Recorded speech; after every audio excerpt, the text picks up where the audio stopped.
Two bombs exploded near the finish line at the Boston Marathon on Monday, leaving 3 people dead and dozens more wounded. The explosions, which occurred seconds apart, created a chaotic scene as wounded runners and bloodied spectators were helped to a nearby tent that was being used for weary runners. Soon after the incident, US President Barack Obama directed his administration to provide all necessary assistance in the investigation. In a televised statement, Obama vowed that the United States will find out who carried explosions in Boston and will hold them accountable.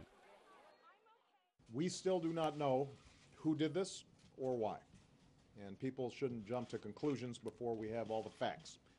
But make no mistake, we will get to the bottom of this, and we will find out who did this. We'll find out why they did this. Any responsible individuals, any responsible groups will feel the full weight of justice. A third explosion was heard at the nearby John F. Kennedy Library about an hour after the first two blasts. Boston police chief said the investigation in this regard is being done.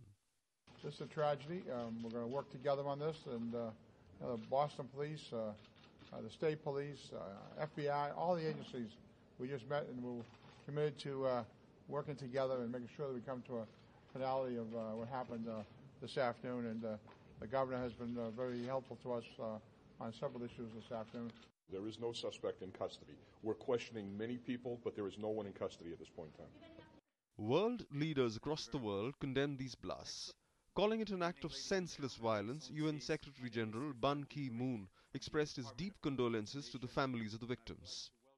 I condemn this senseless violence, which is all the more appalling for taking place at an event renowned for bringing people together from around the world in a spirit of sportsmanship and harmony.